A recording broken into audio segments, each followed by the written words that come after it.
Hi అండి, అందరికీ నమస్కారం. Welcome back to my channel. ఈ వీడియోలో ఇప్పుడు అందిన వార్త అండి, బీఆర్ఎస్లో ఘోరం. రాత్రికి రాత్రే మరో ఎమ్మెల్యే.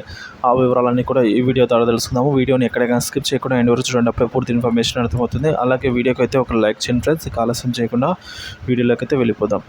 ప్రస్తుతం తెలంగాణ రాజకీయాల్లో బీఆర్ఎస్ పార్టీ పడుతున్న ఇబ్బందులు అన్నీ ఇన్ని కావు. మరోసారి హ్యాట్రిక్ ఖాయం అనే అంచనాతో ఆ పార్టీ అధినేత కేసీఆర్ ఉండేవారు. కానీ ఎన్నికల ఫలితాలు ఆ పార్టీకి పెద్ద షాక్ ఇచ్చాయి. 3వ స్థానానికి పరిమితం అయ్యింది అనుకున్న కాంగ్రెస్ ఊహించని విధంగా ఆ ఎన్నికల్లో అధికారంలోకి వచ్చింది. ఇక కాంగ్రెస్ అధికారంలోకి వచ్చిన దగ్గర నుంచి వరుసగా బీఆర్ఎస్ ఎమ్మెల్యేలు, రాష్ట్ర, నియోజకవర్గ, మండల స్థాయి నాయకులు కాంగ్రెస్లో చేరిపోతూ ఉండడంతో ఆ పార్టీలో ఆందోళన కలిగిస్తోంది. పార్టీ ఈ విధంగా బలహీనం అవుతున్న బీఆర్ఎస్ వర్కింగ్ ప్రెసిడెంట్గా ఉన్న కేసీఆర్ ఈ విషయంపై సీరియస్గా ఫోకస్ పెట్టడంతో ఈ వలసలకు బ్రేకులు పడటం లేదండి. ఇప్పటికే కేసీఆర్ గారు ఈ వ్యవహారంతో అయితే దృష్టి సారించి పార్టీ ఎమ్మెల్యేలు, కీలక నాయకులతో ఇప్పటికే సమావేశం నిర్వహించారు.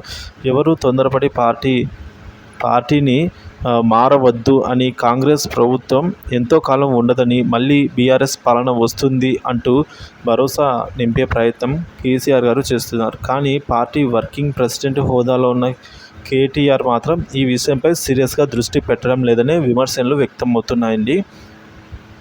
గత బీఆర్ఎస్ ప్రభుత్వ హయాంలో పార్టీలోనూ ప్రభుత్వంలోనూ కేటీఆర్ కీలకంగా యాక్టివ్గా ఉంటూ అన్ని విషయాలపైన స్పందించేవారు. కానీ పార్టీ అధికారం కోల్పోయిన తర్వాత కేటీఆర్ పూర్తిగా సైలెంట్ అయిపోవడంతో ఆయన సైలెన్స్కి కారణం ఏమిటా అనేది బీఆర్ఎస్ నేతలకు ఇప్పటికీ అర్థం కావటం లేదు. ఈ నేపథ్యంలోనే పార్టీ ప్రెసిడెంట్ పదవిలో కేటీఆర్ను తప్పించి హరీష్ రావుకు అయితే కేటాయించాలనే డిమాండ్ పెరుగుతోంది.